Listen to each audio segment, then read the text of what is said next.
아멘. 하나님께 영광의 박수 올립니다. 감사합니다. 우리 함께 인사 나누십시다. 하나님은 당신을 사랑하십니다.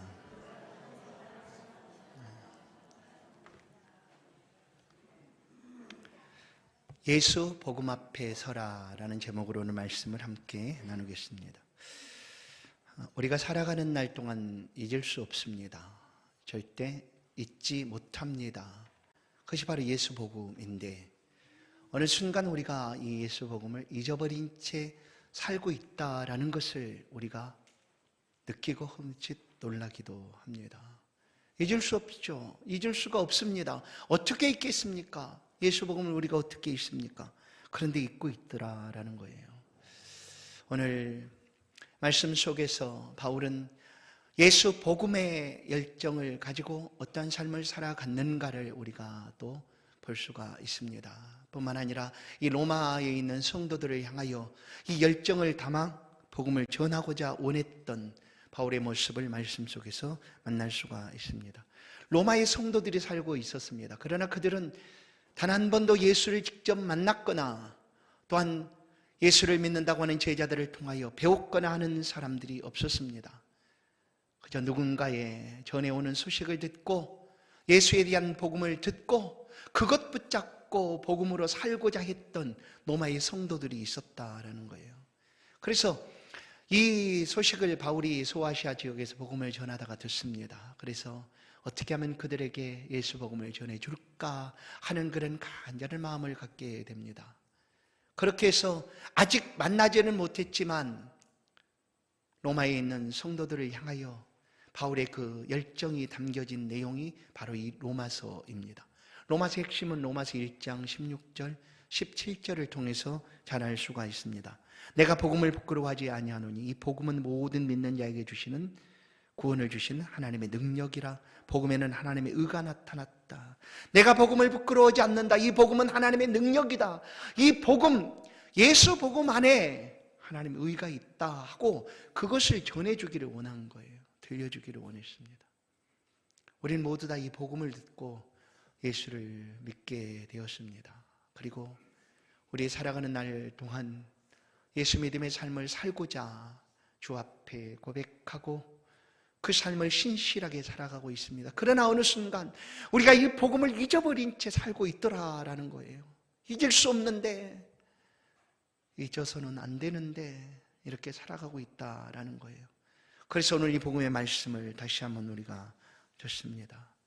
바울은 로마에 있는 성도들을 향한 애정이 깊었습니다. 만나지도 않았고 대면한 적도 없지만, 왕래한 적도 없지만 그들을 향한 사랑함이 그 마음속에 가득했습니다. 그래서 어떻게 해서든지 내가 그곳에 가서 이 복음을 전해주고 싶다, 그 안에 가득 충만한 예수 복음을 전해주고 싶다 하는 그런 강한 마음을 갖고 있었습니다. 그래서 가려고 했지만, 한두 번이 아니라 여러 차례 가려고 했지만 그의 길이 막혔다라는 것을 알 수가 있습니다. 로마서 15장 22절. 그러므로 또한 내가 너희에게 가려 하던 것이 여러 번 막혔더니, 여러 번 막혔습니다. 가고자 했던 그 마음들이 여러 가지 일들로 막히고 말았습니다. 그러다 마침내 바울이 로마로 가게 됩니다. 그러나 그런 자유로운 몸이 아니라 죄인으로 압송이 되어서 묶인 채로 로마로 가게 되었다라는 거예요. 그렇지만 바울이 이 복음을 전해주고자 하는 이 열망이 어떻게 표현되고 있는가를 우리는 사도행전을 통하여 알 수가 있습니다. 바울이 배를 타고 그리스를 지나 로마의 보디올 항구라는 곳으로 첫 발을 내딛게 됩니다. 그리고 그곳에서 수일 동안 약 7일 정도 머물다가 이제 이탈리아 그 수도인 로마까지 수백 킬로나 되는 그 길을 걷게 됩니다. 그 길이 아비아 대로입니다. 그리고 성경에 보면 아비아 광장이라고 표현되어 있는데, 로마에 도착해서 그 아비아 대로를 다 타고 올라가면 아비아 광장이 나오고, 그곳에서 바울이 이제 로마에 도착해서 로마에서 자유롭게 살아간 것이 아니라 로마 감옥에 갇히게 되었습니다. 이 성경에 기록된 그 아비아 대로가 오늘날도 있습니다. 한마디로 이제 구길이라고 하는 우리 공릉동에 구길 조그만 길이 있지 않습니까? 구길이 있고 신길은 저쪽으로 난 그런 길이겠죠. 오늘날 다른 로마로부터 보디올까지 한국까지 오는 다른 고속도로가 이제 아주 나아졌습니다. 그러나 그 옆으로 여전히 2000년 전에 있었던 그 아비아 대로가 지금도 있습니다. 그 길을 수백 킬로를 걸어서 바울이 로마에 도착했고 그곳에서 자유로운 삶을 산 것이 아니라 로마 감옥에 갇히게 됩니다. 그러나 바울이 왔다는 소식을 로마에 살고 있는 성도들도 듣고 로마에 있던 유대인들도 듣습니다. 그들이 바울이 있는 감옥으로 찾아왔습니다. 찾아와서 바울을 면회하고 볼 때 바울은 그들에게 시편의 글 그리고 모세의 글, 곧 구약 성경들이죠. 그것들을 통해서 오늘 예수 그리스도가 어떤 분이신가 하고 예수 복음을 그들 가운데 낱낱이 들려주었다라고 말합니다. 그렇게 바울은 2년을 그렇게 로마의 감옥에 있다가 그곳에서 순교를 당하게 됩니다. 바울에게 순교함으로 복음이 거기서 멈춰졌는가, 복음의 끝이 다가왔는가가 아니라 순교하는 그 자리에서부터 시작하여 복음은 그야말로 확산되었습니다. 로마 전 지역을 복음으로 감싸고 로마로부터 시작된 모든 길로 예수 복음이 전해지게 되었다라는 것. 바로 그것이 로마입니다. 바울이 로마를 너무나 가고 싶었고 가지 못하고 있는 상황에서 오늘 로마서 서신을 그들 가운데 보내고 있는데 이 서신 속에서 바울이 복음의 열정을 어떻게 간직하고 있었는가를 우리는 보게 됩니다. 소아시아 지역에 있는 동안에도 그 성도들이 예수 복음 앞에 어떻게 하면 살아갈 수가 있을까, 그 복음을 붙들고 살아가는 삶은 어떻게 해야 할까 하는 그런 간절한 마음을 가지고 이 서신을 쓰고 있는데 오늘 이 말씀을 듣는 저와 여러분, 우리가 잊을 수 없는 예수 그리스도, 잊어서도 안 되는 예수 그리스도, 어느 순간 보았더니 예수를 잊은 채 멀찍이 살아가고 있더라라는 우리 자신의 모습을 생각해 본다면 오늘 이 말씀을 들을 때 다시 한번 예수 복음이 우리 안에서 새로워지고 회복되어지고 살아나는 그런 귀한 시간 될 수 있기를 주의 이름으로 간절히 축원합니다. 오늘 본문은 이렇게 우리 가운데 들려줍니다. 지금이 가장 예수 복음이 필요한 때다라고 말해줍니다. 지금이, 오늘이 예수 복음이 너무나 필요한 때다라고 알려줍니다. 시기를 알아라라고 말해주죠. 시기, 때를 아는 것이 지혜고 또 은혜입니다. 때를 알 수 있다는 것, 그 시기를 분별할 수 있다는 것이 은혜고 또 지혜로움이다라는 거예요. 성경은 그래서 이 때를 따라 우리가 살아갈 수 있도록 말씀을 해줍니다. 전도 3장 11절은, 전도 3장 1절은 범사의 기한이 있고 천하만사가 다 때가 있나니, 때가 있습니다. 어떤 때가 있는가? 이 때를 어긋맞게 되면 좀 이상해지는 거죠. 그러지 않겠습니까? 일할 때에 배짱이처럼 쉬고 논다면 이상한 거죠.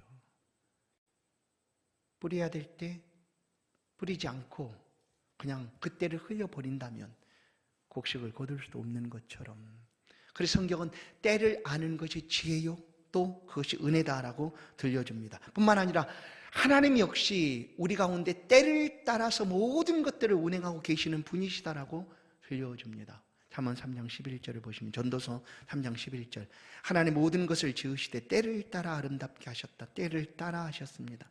그렇게 하나님이 때를 따라 예수 그리스도를 우리 가운데 보내주셨습니다. 갈라디아 4장 4절, 예수 그리스도 오심도 이 때를 따라 정확한 시간에 우리 가운데 오셨다라는 것을 들려줍니다. 갈라디아 4장 4절은 말씀합니다. 예수 그리스도께서 때를 따라 오셨, 때가 참에 하나님이 그 아들을 보내사 때가 찼다라는 거예요. 왜 예수님이 그 시대에 오지 않고 이 시대에 오시지 않았을까?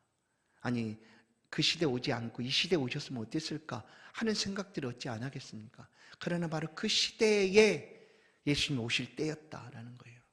그렇게 예수님 정확한 때에 그 시기에 오셨습니다. 오늘 우리가 살아가고 있는 이 시기를 우리가 알 수 있다는 것이 얼마나 지혜로움인가. 이 시기가 어떤 시기일까? 결론적으로 말씀하면 더욱 복음이 필요한 시기다라는 거예요. 예수 복음이 너무나 필요한 시기다는, 지금이 복음이 전해졌던 그 처음 초기 기독교 사회에서처럼 오늘 이 시기가 예수 복음이 정말로 필요한 시기다. 이 때를 아는 사람들을 가리켜서 선지자, 선견자라고 부릅니다. 하나님의 때를 미리 알려주고 있는 선지자들. 모세는 이스라엘 백성들, 불안하여 떨고 있는 그 백성들을 향하여 하나님의 구원하심의 때를 선포했습니다. 하나님 구원하심의 때죠. 너희는 가만히 있어서 여호와께서 오늘 너희를 구하시는 구원을 보라. 출애굽 14장 13절입니다. 너희는 두려워하지 말고 가만히 있어서 여호와께서 오늘 너희를 위하여 행하시는 구원을 보라라고 그 때를 선포합니다. 오늘 이 시기는 어떤 시대일까? 결론적으로 말하면 내가 가장 우선되는 시기입니다. 개인주의가 가장 왕성한 시기가 이 시기가 아닐까. 그래서 말하지 않습니까? 다른 많은 것들을 얘기할 필요 없어요. 내가 좋으면 좋은 거고 내가 하고 싶은 대로 하는 시대예요. 누가 뭐라고 말하지 말라는 거예요. 당신이 좋다고 한들 그게 무슨 소용이 있느냐? 나한테는 안 좋은데. 아무리 하나님의 은혜를 선포하고 우리의 삶에 그 어떤 것보다 이것이 중요합니다라고 얘기해도 내가 싫으면 들려주지 않는 거예요. 그런 시대가 바로 이 시대입니다. 개인의 이기가 가장 높은 시기예요. 이것을 다시 표현해보면 이런 것 아닐까 싶어요. 내가 신이 되어가고 있는 시기입니다. 나 자신이 신이 되어가고 있는 시기예요. 나는 모든 것도 할 수 있고 나는 모든 것도 행할 수 있는 그런 사람. 내가 원하면, 마음만 먹으면. 그러니까 이 시기에 공통적으로 국가나 사회 속에 주어지는 법이라는 것도 그 진리라고 그 사회에서는 인정을 하는 것인데 개인적인 삶에서 그것들을 얼마든지 무시하지 않습니까? 상관치 않다고 얘기합니다. 그동안 지켜왔던 전통적인 가치들 의미 없다고 얘기합니다. 개인이. 그런 시대가 이 시대예요. 그래서 이 시기를 우리가 알아야 된다라는 거예요. 우리는 어떨까? 예수 믿는 우리는 어떨까요? 잊어서는 안 되는 이 복음을 잊고 살아가더라는 거예요. 모양만 가지고 예수 복음대로 사는 것이 아니라 그저 모양만 흉내내고 내가 살고 싶은 대로 사는 시기가 되고 말았어요. 그런데 예수가 없는 사람들이야 그렇게 할 수 있다고 하겠지만 예수 믿는 삶에서도 이런 모습들이 흠칫흠칫 놀라듯 우리가 만나게 되는 것 아니에요. 다른 사람은 저리 가라 해요. 우리 자신 속에서 이렇게 만나고 있더라라는 거 아니에요. 그러니 우리는 다시금 이 시기를 알아야 합니다. 예수 복음이 꼭 필요한 시기입니다. 그래서 다시 우리는 예수 복음 앞에 서야 합니다. 들려주는 그 때를 들려주는 말씀을 우리가 들어야 하는 거죠. 모세의 말씀을 들었던 이스라엘 백성들처럼 선지자 사무엘의 이야기를 들었던 사무엘에게 백성들이 찾아옵니다. 우리가 이렇게 힘든데 다른 나라처럼 우리에게도 왕을 세워주십시오라고 요청하고 있는 그때에 사무엘은 그들 앞에 서서 하나님의 때를 선포합니다. 사무엘상 12장 15절 너희는 이제 가만히 있어서 여호와께서 너희 목전에서 행하시는 이 큰일을 보아라. 하나님이 우리 왕이 아니시냐? 하나님이 우리를 통치하시는 것 아니냐? 근데 어찌하여 왕을 세워달라고 하느냐? 가만히 있어서 하나님의 구원하심의 때를 바라보라. 여러분, 이 때를 들려줄 때 우리가 들을 수 있다면 그러면 그 사람은 복된 사람입니다. 노아는 그 때를 알고 외쳤습니다. 40일이 지나면 이 땅이 심판을 받아 물로 다 삼킴을 받게 될 것이다 했지만 아무도 선포하는 노아의 이야기를 듣지를 않았습니다. 그러나 니느웨는 아수리의 수도였던 니느웨는 물론 하나님의 말씀을 불순종했던 요나라는 선지자가 다시 붙잡혀서 그곳에 선포했지만 그 선포한 말씀을 그 니느웨 사람들이 들었습니다. 40일이 지나면 이 견고한 성읍 니느웨가 무너지게 될 것이다 하는 그 이야기를, 한 선지자 이야기를 외치는 소리를 듣고 그들이 어떻게 했는가? 그때를 알고 돌아왔어요. 하나님 앞에. 우리가 범죄하였나이다. 하나님 말씀이 들려질 때 그들은 그들의 마음을 찢고 회개하고 하나님 앞에 돌아왔습니다. 우리가 어떻게 하면 좋습니까? 어떻게 해야 됩니까? 하고 하나님 앞에 그 시기를 알고 돌아왔다라는 거예요. 그래서 그들이 다 구원함을 받지 않았습니까? 오늘 이 시기를 하나님 말씀합니다. 은혜 받을 때다라고 얘기합니다. 은혜 받을 때다. 이 시기는 구원의 날이다. 그러나 이 구원의 날, 은혜 받을 이 날들에 대해서 사람들이 관심이 없어요. 왜냐하면 이 시기가 개인적인 얘기가 가득 찬 시기이기 때문에 다른 사람 이야기를 듣고 싶지 않은 거죠. 그러나 우리는 들어야 합니다. 복음 앞에 서십시오. 다시금 예수 복음 앞에 서십시오. 여러분의 신앙의 삶을 그 앞으로 살아가십시오라고 말할 때에 들어야죠. 그래서 마음을 찢고 통에 자복하고 하나님, 내 안에도 이 시대를 따라 흘러가듯 잊고 살았습니다. 다시금 내 안에 예수 복음을 채워주시고 예수를 위하여 살아가게 하옵소서 하는 그런 마음으로 우리가 주께 돌아와야 하는데 여전히 돌아오지 않고 어두운 밤처럼 허랑방탕하며 살아가고 있더라라는 거예요. 그래서 바울은 이 시기를 알아라라고 외칩니다. 그리고 이제는 깰 때가 되었다라고 외칩니다. 12절 보면 밤이 깊고 낮이 가까웠으니 깨어날 때가 되었다. 밤이 깊으면 어둠이 아주 짙게 드리워지는 시간이죠. 그러나 그 시간이 좀 지나면 새벽이 다가올 시간이기도 합니다. 그래서 밤이 깊으면 곧 새벽이 다가왔다라는 거죠. 그러나 이 시기는 아직 칠흑 같은 어두움의 깜깜한 상황 속에 매몰되어 살아가고 있는 시기입니다. 그래서 사람들이 그 속에서 허랑방탕하게 술 취함으로 살아가고 있다라는 거예요. 그래서 바울은 아니다, 이제 깨어날 때가 되었다라고 얘기합니다. 우리가 하나님 앞에서 깰 때가 되었다라는 것은 단순히 우리의 잠을 자다 깨어나는 것이 아니라 우리 영혼의 잠을 깨어날 때가 되었다라고 얘기하는 거예요. 예수를 잊을 수 없고 이 복음으로 살아가는 우리 삶을 우리가 잊어서도 안 되는데 어느 순간 그렇게 살아가고 있더라라는 거예요. 그러니 영혼의 잠을 깨워서 다시금 하나님 앞에 서라라는 것입니다. 어둠을 벗고 빛의 갑옷을 입으라라고 말씀합니다. 영혼의 잠을 자고 있는 사람들은 알지를 못합니다. 분간도 못하고 깨닫지도 못합니다. 우리가 이 땅에 살아가는 삶은 너무나 잘 알지 않습니까? 아주 지혜롭게 어떻게 삶을 살아가야 되는지 참 잘 압니다. 그러나 우리 영혼에 있어서의 삶을 이렇게 관심을 두고 애쓰고 살아가고 있는가? 그저 그냥 한 주일에 한 번 하나님을 예배하는 것으로도 충분하지 않을까 여길 수도 있습니다.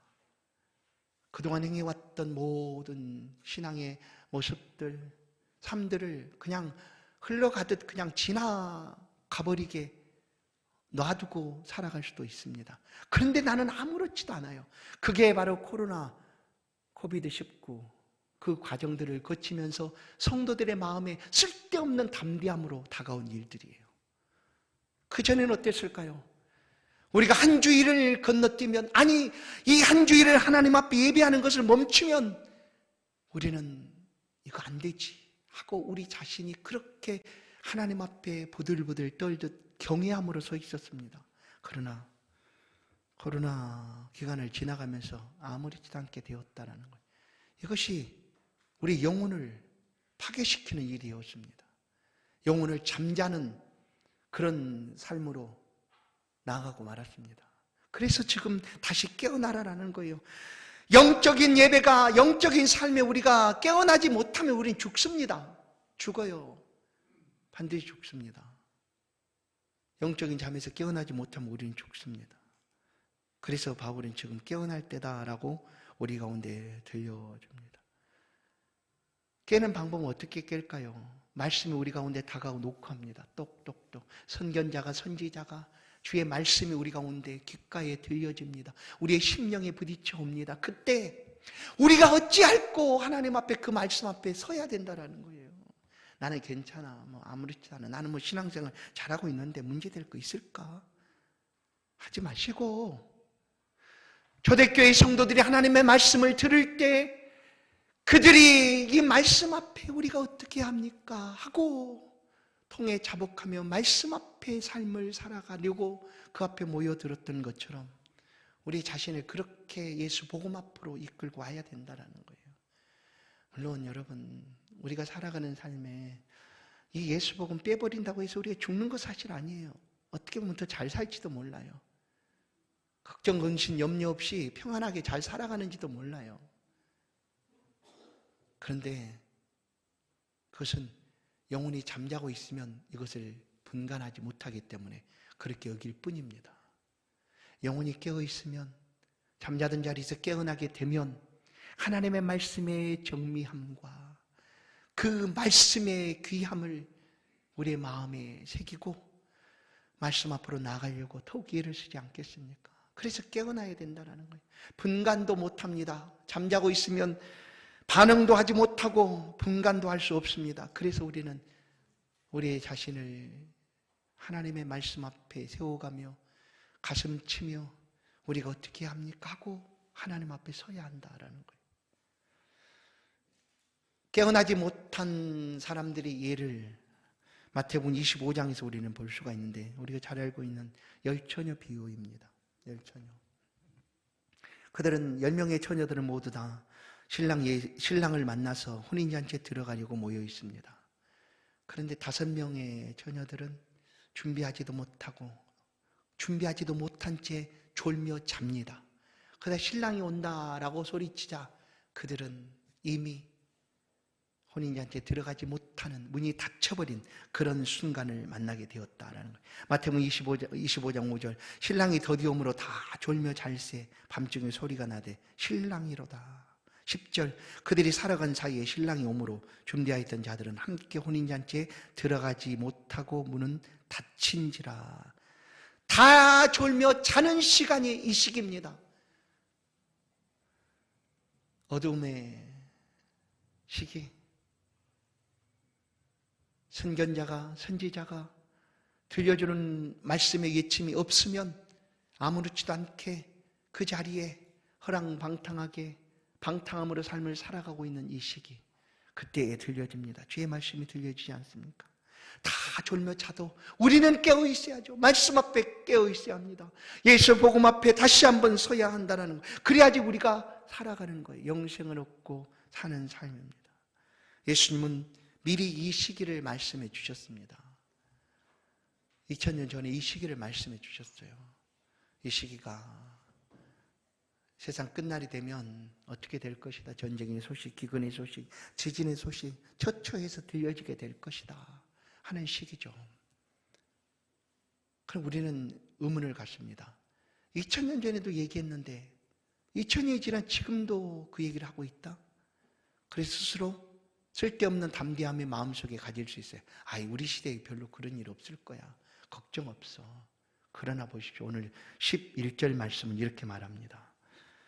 또한 너희가 이 시기를 알거니와 자다가 깰 때가 벌써 되었으니 이는 이제 우리의 구원이 처음 믿을 때보다 가까웠음이라.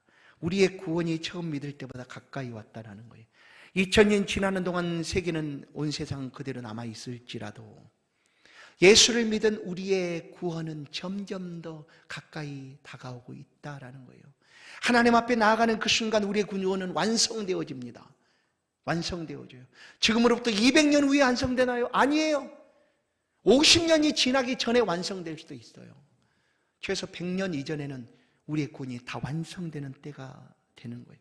그러니 그때에 졸며 자다가 문이 닫혀서 들어가지 못하는 그런 일들을 겪지 말고 지금 들려주는 말씀 앞에 서라라는 거예요. 지금은 깰 때가 되었다. 사랑하는 성도 여러분, 영혼의 잠을 깨어나십시오. 그리고 이 복음 앞에 다시 한번 서십시오. 우리의 복음, 우리의 구원이 점점 더 가까이 다가오고 있습니다. 가까워진 구원을 위하여 복음 앞에 서는 삶은 단정한 삶을 살아가는, 단정히 행하라 라고 오늘 13절은 말씀합니다. 낮에와 같이 단정히 행하고. 지금 어두움인데 모두 다 잘고 있는데 우리는 깨어서 단정히 행하라라는 거예요. 단정함의 삶을 살아가는 것이 복음 앞에 서는 삶입니다. 잠언 13장, 31장은 이 단정함의 삶을 살아가고 있는 한 여인을 우리 가운데 소개해 줍니다. 그 여인은 입을 열어 지혜를 베풀고 그 혀로는 인애의 법을 말하고 자기 집안을 살피고 게을리 얻은 양식을 먹지 않고 오직 여호와를 경외하며 살아가는 여인이다. 이 여인이 단정한 여인이에요. 이 여인의 삶이 단정함입니다. 예수 그리스도의 사랑을 품고 인애 곧 변하지 않는 하나님의 말씀을 따라 자기 집안을 돌아볼 뿐만 아니라 그냥 놀고 먹는 그런 게으른 삶이 아니라 부지런하게 열심을 품고 하나님 앞에 살아가는, 또 하나님을 경외하며 살아가는 삶. 이 여인의 삶을 단정하다라고 얘기하는 거예요. 또 한 가지, 그리스도로 옷 입으라 라고 얘기합니다. 그리스도 옷 입어라. 그리스도로 옷을 입어라. 빛의 갑옷을 입어라 라고 얘기하는 거예요.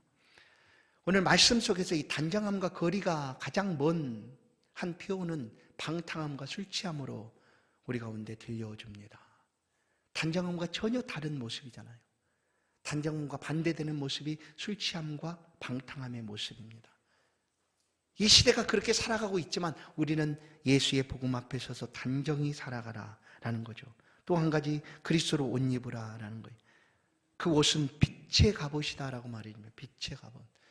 예수 그리스도는 이 세상에 빛으로 오셨다라고 말씀합니다. 빛이십니다. 요한복음 1장 9절 10절. 참빛 곧 세상에 와서 각 사람에게 비추는 빛이 있었나니 그가 세상에 계셨으며 세상은 그로 말미암아 지은 바 되었으되 세상이 그를 알지 못하였고, 이 빛을 세상은 알지를 못했습니다. 여전히 지금도 그리스도의 빛이 비춰지고 있으나 그 빛을 깨닫지도 못하고 알지도 못합니다. 그러나 그 빛을 알고 그 빛 가운데 살아가는 그 사람에게는 요한복음 1장 4절, 그 안에 생명이 있었으니 이 생명은 사람들의 빛이다 라고 가르쳐줍니다. 사람들의 빛입니다. 그것이 바로 생명이다 라고 말씀을 하고 있는 거죠. 성도 여러분, 이 시기에 깨어서 우리가 그리스도의 빛의 옷을 입고 살아가는 것은, 우리의 싸움은 이 세상의 혈과 육에 관한 싸움이 아니기 때문입니다. 만약에 이 세상을 싸우는 것이 혈과 육에 관한 것이라면 우리는 어떻게 힘을 많이 길러요? 근육량을 늘리고 단백질을 많이 보충하고 막 힘을 많이 가지고 있어야 돼요. 그래야지 싸워서 이길 테니까. 그러나 그런 싸움이 아니라고 얘기하는 거예요. 그래서 어떻게 이 시기를 살아갈 수가 있는가? 그것은 그리스도 예수로 옷을 입는 것이다 라는 거예요. 빛의 갑옷을 입는 것이다. 그래서 에베소서는 전신갑주, 하나님의 전신갑주를 입으라 라고 얘기합니다. 에베소 6장 13절, 그러므로 하나님의 전신갑주를 취하라. 이 전신갑주가 그리스도 예수의 복음입니다. 복음 안에 이 모든 하나님의 전신갑주가 다 있어요. 보세요. 진리의 허리띠, 의의 호심경, 평안의 신발, 믿음의 방패, 구원의 투구, 성령의 검, 곧 하나님의 말씀을 가지라는 거예요. 하나님의 말씀 앞에 서십시오. 이것이 바로 복음 앞에 서는 우리의 삶입니다. 이 말씀을 붙잡고 이 시대에도 여전히 이 말씀이 우리의 힘이시다라고 확신하고 말씀 앞에 살아가야 한다라는 거예요. 다시 한번 이 복음으로 무장하십시다. 복음만이 우리의 생명입니다. 세상이 어떻게 변하고 달라진다 할지라도 이 복음은 영원하고 변함없는 우리의 생명이 됩니다. 예수 복음이 무엇입니까? 하나님 우리를 너무나 사랑하셔서 아들 예수 그리스도를 나를 위하여 보내주셨고, 아들 예수 그리스도는 나의 죄를 대신하시기 위하여 십자가를 지시고 피 흘려 우리의 죄를 속량하셨다. 그리고 죽은 자 가운데 살아나셨고 누구든지 저를 믿는 자는 멸망치 않고 영생을 얻으리라. 이것이 복음입니다. 예수 믿으면 영생을 얻습니다. 예수 믿으면 구원을 받습니다. 예수 믿으면 생명이 있습니다라고 믿고 살아가는 삶이 예수 앞에 살아가는 복음의 삶입니다. 성도 여러분, 이 복음을 전해주고자 바울은 그렇게 애썼습니다.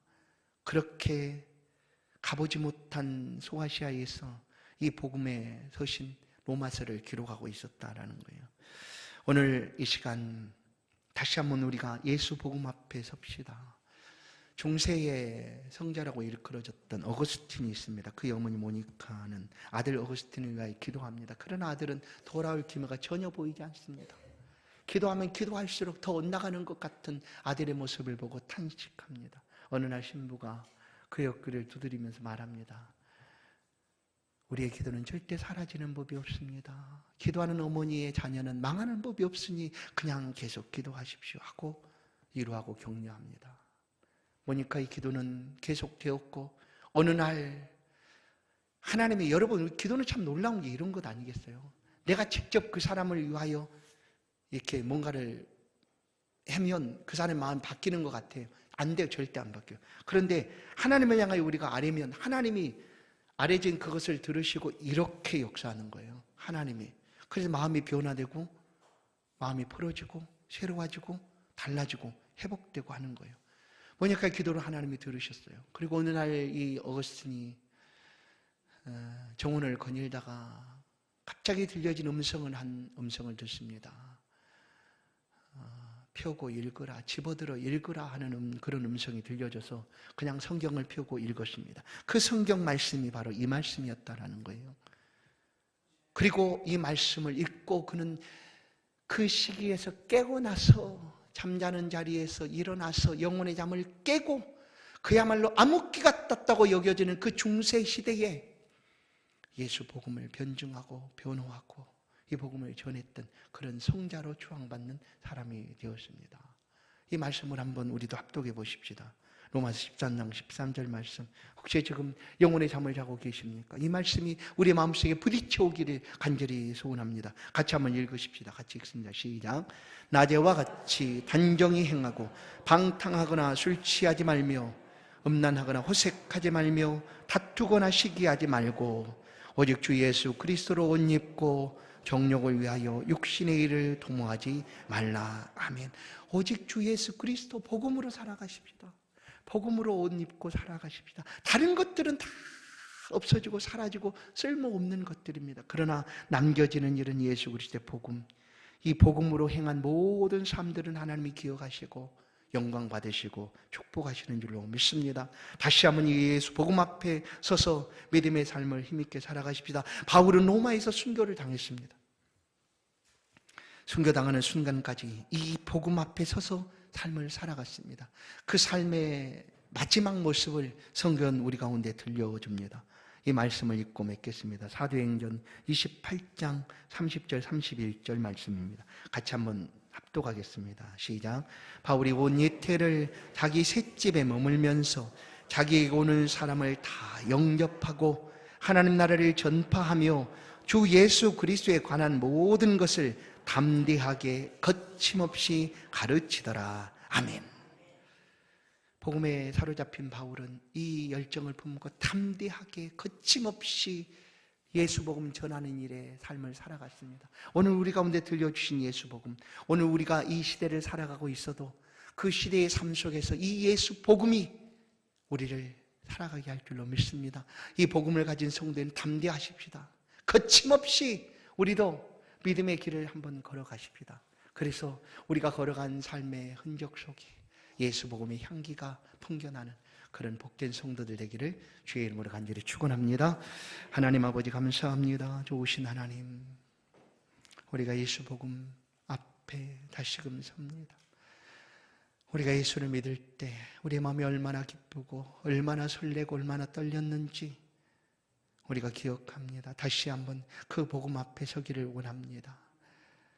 이 시대의 삶들이 어둠 같은 그런 삶을 살아간다 할지라도 모두 다 차는 그런 삶의 자리에 있다 할지라도 우리는 깨워서 이 복음으로 삶을 살아갈 수 있도록 예수 그리스도의 복음으로 옷 입고 담대하게 이 복음의 삶을 우리가 살아갈 수 있도록 은총을 더하여 주옵소서.